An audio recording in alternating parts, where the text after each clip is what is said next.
Hi, this is a review and demo of UserVoice.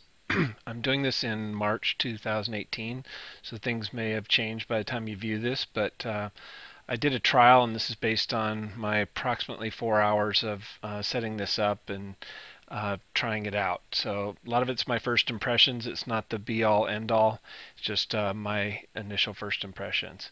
I'll go over notes here, and then I'll do the review at the end, or at least my thoughts on it, and you can fast forward to the end if you just want to see that part.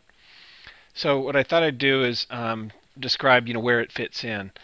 This case, it's the Product Manager edition, more or less. So you basically use it to make your product better. Um, the more you know about your customers, the better you can make your product. So many product managers like myself want to use Pendo or something like it to find out what customers do in their app, and that'll tell them the behavior and what features rather are getting used and what aren't, how to make them better, etc.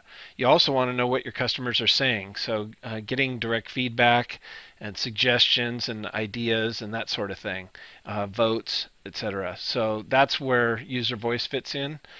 There's a bit of overlap in that Pendo and UserVoice can get NPS, the Net Promoter Score, so that's one element of overlap. So there's three types of users of UserVoice generally. The admins, and you get 5 in the starter pack, and I'll talk about pricing later.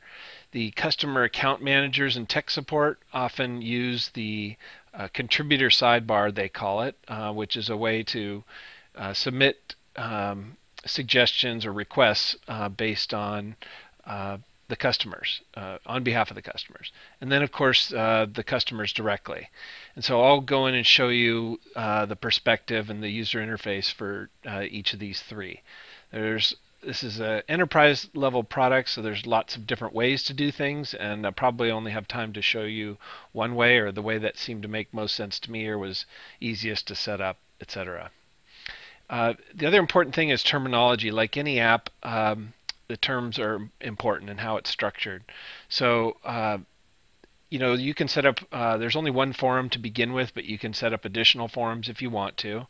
You certainly don't need to. Typically, you might do one of these per product if you have multiple products.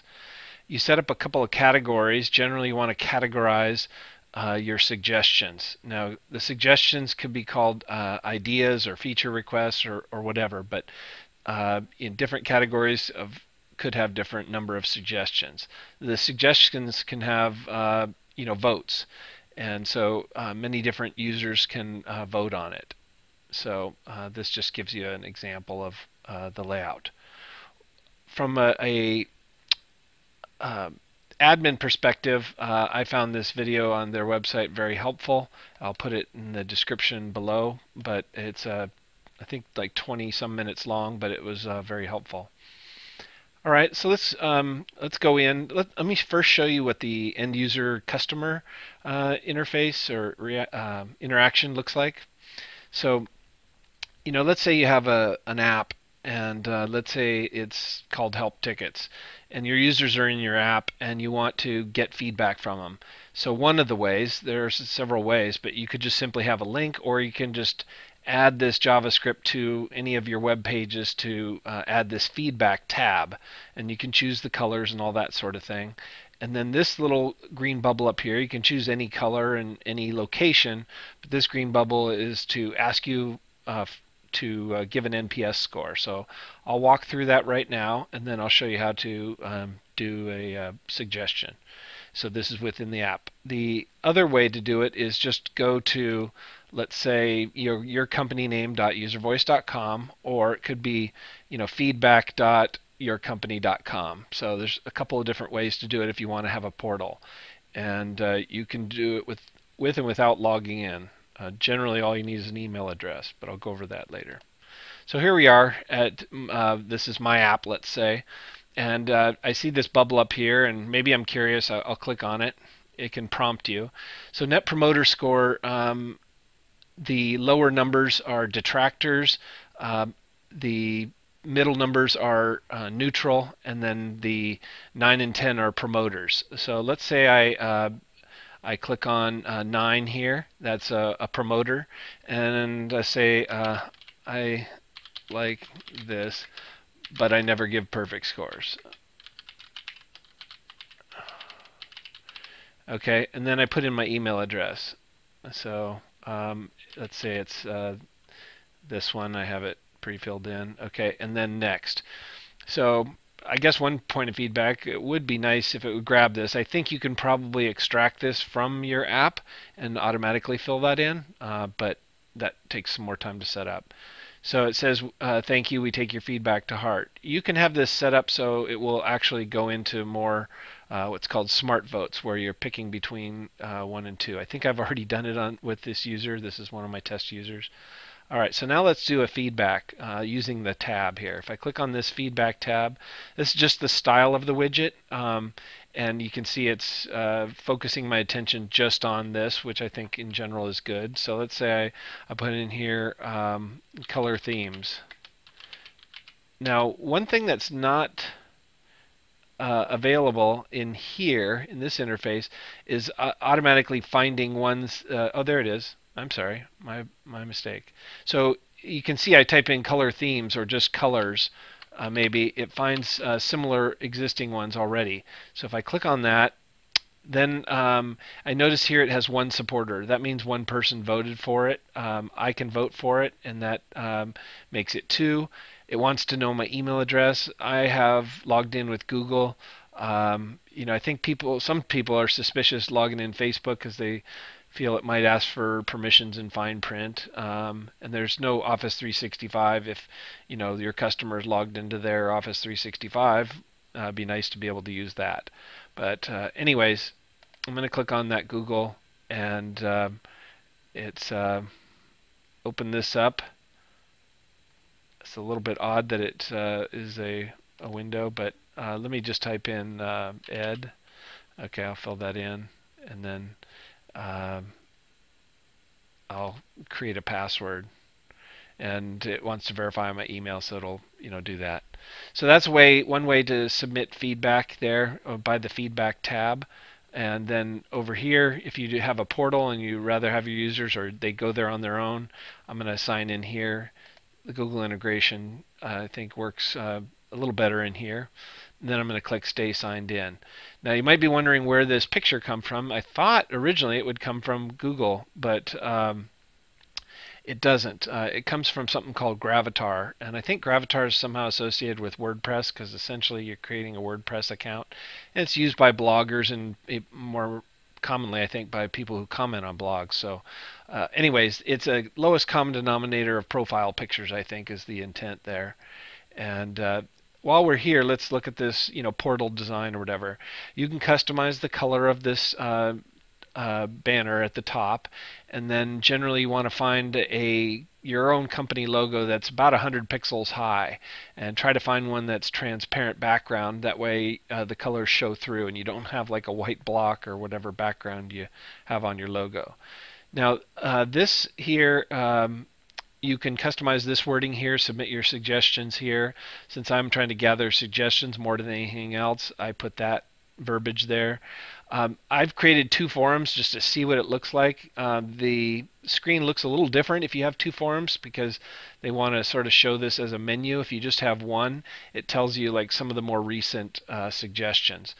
And this one says what's updated recently. And again, this is search, and this just goes to your company website or whatever link you want it to be, I suppose. So let's go into general here. And this is the main, end user interface for customers, and you have it default to either the hot or top. I chose top because I want them to see, what suggestion has the most votes. Now, the terminology, they call these votes, but if you vote, those are called supporters. So it's a little bit confusing, takes a little while to get used to, but this is what that means. These show blue here. If something's not voted for, it'll show gray, and then you can click on this and it says voted. One thing to know is I think they've evolved over time, and you used to be able to vote 3, 2, 1, and now you just vote. And there's no limit on the number of votes you can do. which is a little worrisome, but I suppose reality is they say they've analyzed this, and people generally don't abuse that and overvote. Probably because they don't have time to do that, but potentially you could vote for everything. Everyone could vote for everything, and then that would dilute that, is what I call that. Anyways, if you try to enter an idea, let's say I've already entered color, but let's say I enter stats D, and it is a nice feature. It automatically finds other suggestions because you don't want to repeat that. Now, you certainly could moderate it, but you definitely want to piggyback on there. And so typically you would just vote for an existing idea. I've already voted, so that's not. If I click on two comments to show you another feature here, the shows you the comments below, and then this shows other things here, feedback as well. So let's go. That's the basics of the customer interface. You get notified as a customer when a feature, let's say, is implemented. When someone comments on a feature that you've, commented on, you can control a lot of different settings there. I believe it's under the settings. Yeah, there is the, when you want to get notified, and you can actually delete your own profile or, set a password there as well. All right, so let's go back to the admin dashboard here, and I'll spend probably the most time on that. So let's just start with the obvious, which is the menu bar on the left. So the top menu bar is a dashboard. It's a fixed dashboard. It doesn't look like you can modify it really, like make things bigger, smaller, or move the tiles around, or remove a tile, etc. It tells you some of the key numbers here: 16 active ideas, and then the Net Promoter Score. Now, since I've only added this in the last day, it hasn't updated this. I think my guess is it updates it just once a day. And then I've got different users. And here it says, 22 people have. So this gives you kind of like an activity graph. This is the last 30 days. That's why it's flat there. And at the end, it gets more. And this is just an activity stream. So, day by day, you can kind of see, what's active. And that's helpful. And then there's some kind of news links down there on the left. All right, so that's the dashboard. The next one, by the way, I wish they had, I'll have to suggest it, of course, using their product, but I wish they had a tooltip here, especially for new users. But basically, this is features, and I think this is a relatively new product. I mean, it could be 1 month or 1 year old, but it's not been around since the beginning per se. And this is where you basically take your suggestions and link them to a feature, and then you set the status of this feature, like we're in the process of, it's proposed, or we're researching it, or we're beyond researching, now we're designing. Okay, we're beyond designing, now we're developing, and then beta, and then finally complete. So you can change or add statuses there, but those are the basics, and it's nice to have a color code and a sorting and so on. You can make a link to your mockups if you have them on InVision or something else. I just put in a website just to show you that. There's a cost-benefit score here. I think this is based on what you put in to the cost for a feature.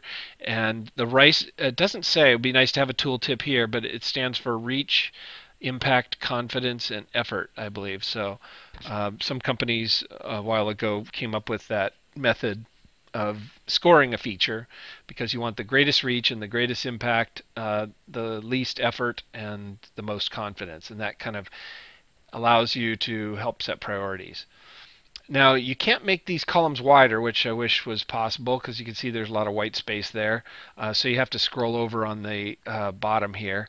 But this reach here, how many customers does this feature involve? And so you want to look at users. You might want to look at users in your bigger users, I guess, in the sense that they're with an enterprise as opposed to a small business. And then the monthly recurring revenue, that's in $13,000, etc. And then another column if it's enterprise. And then the suggestions that go along with that, and you just associate those. So you can look at this in a graph. It's odd that they have a pie graph to indicate an XY graph. I think that's the only type of graph. But this gives you, uh, it tells you, a little plot essentially of high impact and low effort is what you want. So the furthest to the right and the lowest would be the best. And then the size of the dot is the bubble size is the users. So the biggest one is network maps in my test data, and you can filter for status or only looking at certain things or certain product areas, and again you can create those product areas. So that's the features tab. This light bulb here is the suggestions. I think this may have evolved from the ideas because you have a light bulb above your head and that's an idea. But you come to this page here. I'll briefly cover the tabs. Views is probably the most common one here. Smart vote polls. That's where you're asking your end user customers to vote. Would you rather have chocolate or vanilla, or would you rather have network maps or Google Cloud support, something like that. It's an A/B type switch, not a true A/B test, but just an A/B question, a simple poll that you can pop up in your application if you want it to, and then just ask them which they prefer. So it's a pretty quick and easy, painless thing for your customers to do, and it's generally a good. You may want to compare similar things together that you are truly debating together, but so careful how you word that. Activity and moderation just tells you, activity as time goes on, and then moderation. If you have that enabled, then of course you're approving comments or approving suggestions, etc. And labels are, like tags. They're the catch-all way to search for things and organize things. So you're looking at the stuff that's important to you. So let's take a look at this. I've got the two forms, by the way, right here, and you can edit these by, every once in a while you'll see these three dot menus over on the right. So let's go to open all suggestions here. So this is a super popular common tab here, and this is the list of all suggestions. Right now it's sorted by the reach, the number of users, so 6 people. I believe this is votes. I didn't see a votes column here, which is kind of odd to me, but you can choose the columns over here on the left, and they have, I have a lot of the columns showing. I think less show by default, but there's no votes per se, so I think that they're sort of calling it reach here. And you can, assuming you brought in each of the customers and you know what their monthly revenue is, and what account they belong to, then all of this shows up. Because if you're a product manager, you want to build the thing that helps the most accounts, not necessarily the most individual users. And of course, the big customers are easier to justify. Now, this particular customer doesn't have an NPS score. I just started experimenting with that, but this one does, and you can see it tells you in general how happy that customer is. These little graphs are kind of handy in the sense that it tells you how active this is. Now, because I've only done this for 4 days, I don't have a lot of activity on the graph. And again, it would be nicer to have these columns either auto size or what, but I can scroll over at least and see that and how long ago they were created. And then there's a trend that tells you what direction it's headed. Excuse me. So that's the basics of the suggestion screen. And here's the moderation. And so here's where you would delete maybe a suggestion or mark it as spam if there's a problem with that, and a way for you to filter things out, choose different dates, and so on. And you can export here. There's lots of nooks and crannies, as you can see, in this product, so I'm certainly not showing you all. One little nifty thing I figured out was that the colors around here are their NPS score. So these are a promoter. So that's a clever design way to show that this Ed here is a promoter, but Don here is a neutral, and I don't see any detractors, but you get the idea. All right, so let's take a look at this. This fourth one, I guess, down is the NPS score. So this is where I can see the NPS scores. Now it's showing zeros here because I just experimented with that today, so that's why I bet And then here's the date range that you're looking at. So you can see the people that gave an NPS score. There's one anonymous here because they weren't logged in. So I don't see any way to delete that if I wanted to, but I might be nice to do that. And maybe I could only show ratings with messages. All these had messages.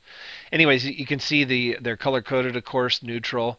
And you might be wondering, what's this Don's in here twice? It looks like when I was experimenting earlier this morning, he claimed a promoter, and then he voted again. It doesn't really stop you from giving an NPS score again. And so it looks like he went down -2 there. And then it shows me the monthly revenue, the company, the account plan that they're on. So that's usually tied to revenue, relates to revenue. And then their LTV, which is their lifetime value, is what that stands for in the industry. NPS score is a industry standard term. You're probably already well familiar with that. But again, I think it's evolved to add some of these features to be a suite, more or less. So now let's go to this next tab here. And this is a list of all the users.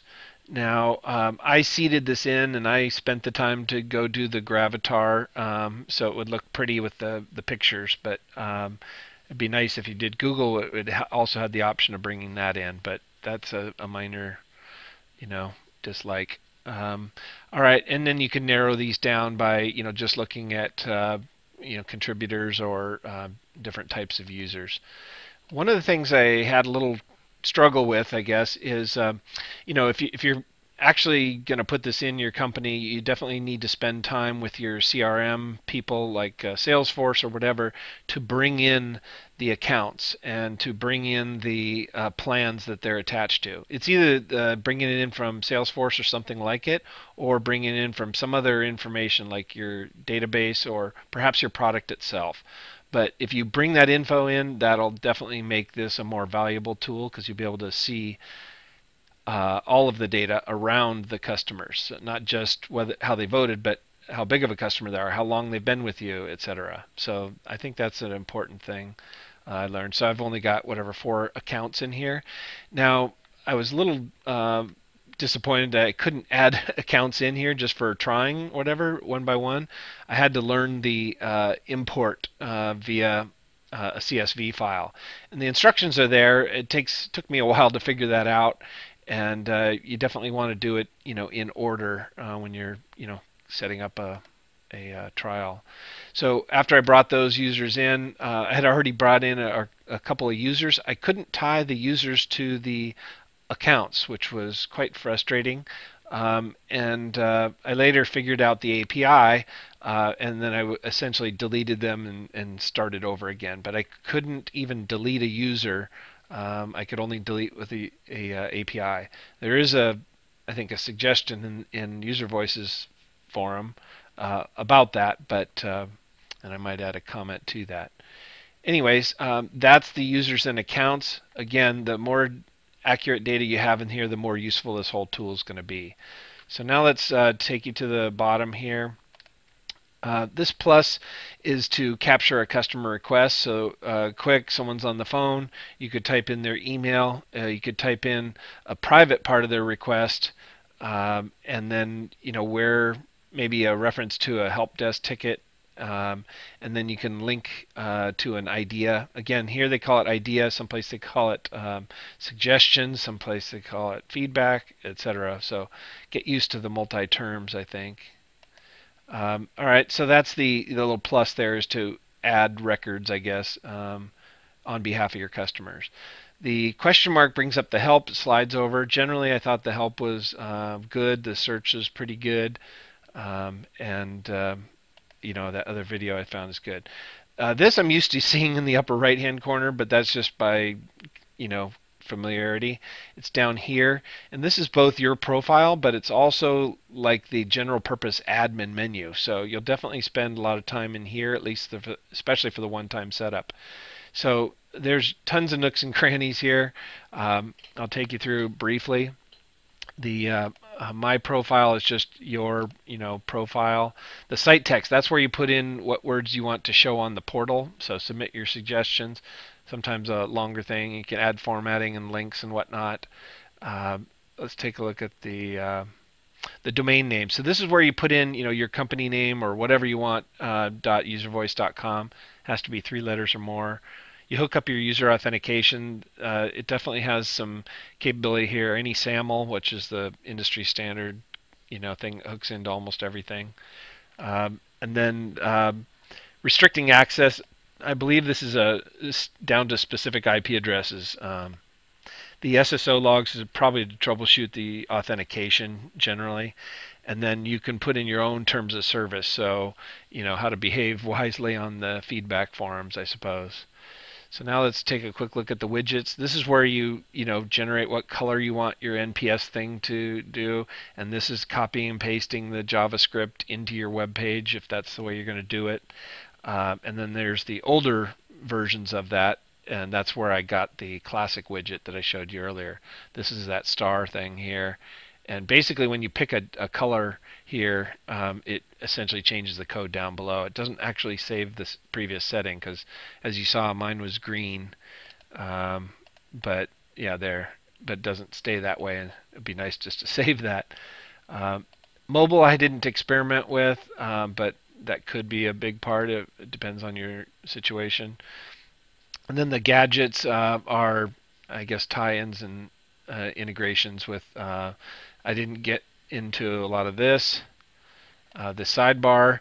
So the contributor sidebar is interesting. Let's see. So you basically go to this sidebar install. You drag something up to your toolbar, and let's see if I have it here. I'm going to turn on bookmarks for a short time. I think, yeah, user voice sidebar. So this is the sidebar, just a convenience thing that pops up, and it did work earlier. It pops up, and you can basically add a suggestion. So that's a common way your support people would add suggestions. So that's the main thing from the admin and the customer support team. Now let me get to the summary here.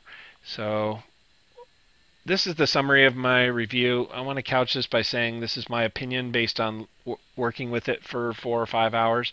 I'm sure some of these things, my opinions might change over time, but what I did like is it has a ton of customization, everything from colors to the wording to options, turning them on and off. I thought that was good. I think it's good because it's multi-purpose. You have suggestions, aka ideas, aka feedback. You have NPS built in. You have choosing features to help you as a product manager. There's a lot of slicing and dicing, so you can filter and only look at enterprise customers, only look at customers over a certain dollar amount, that sort of thing. I didn't show you the API is better than most. I just have to show you that. It's quite nice. But if you go into the API, you can be in the API and just type a short command, and it gives back the results, and that's real handy. But it's in that menu. Overall, I thought it was intuitive. I mean, I figured out most of the stuff on my own. I definitely did read the getting started, which was also pretty good, but didn't have a lot of trouble. I suppose the most confusing thing was the terminology. You can change your URL, again, yourcompany.uservoice.com, or if you create a DNS record,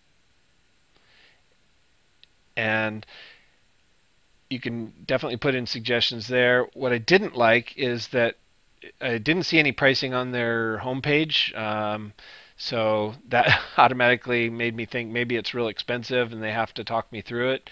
And then when I got on there with the sales rep, the trial seemed a little reluctant. Obviously, he gave it to me, and that's what I used, but it was a little bit reluctant because it takes a while to set up. And I think, if I recall correctly, he said it doesn't include tech support, which seemed odd to me. You'd want to have tech support with a trial to start off on a good foot. Expensive. So the pricing is general, and your price may vary, and pricing varies over time, and so on.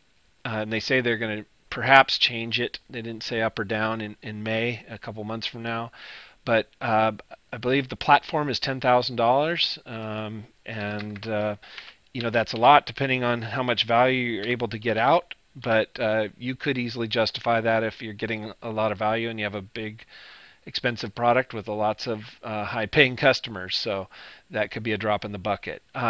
In addition to that, you need to pay for the admins, which is mandatory $5,000. And then if you want customer service people, that's $1,000, I think, for 10 users. And this is per year. So there's no monthly option as far as I was told. I told you I didn't like the terminology and the overlap on some of that, especially suggestions, ideas, and supporters and votes, that sort of thing. I think part of it is they're evolving and morphing over time. The user and account info, I told you I had a hard time changing that. I couldn't delete a user without getting in and using the API. And then voting seemed a little bit loose to me and open for possible abuse. Again, maybe it's not a problem until it's a problem, but I don't know what you would do then. But basically, everyone can vote for everything, and I suppose if they did, you would know it. But it's still, in my situation, I would prefer to limit the number of votes and perhaps even force them to a certain ranking. So that's it. Thanks for being patient. Sorry if I was long-winded, but hopefully this is helpful. Thanks a lot.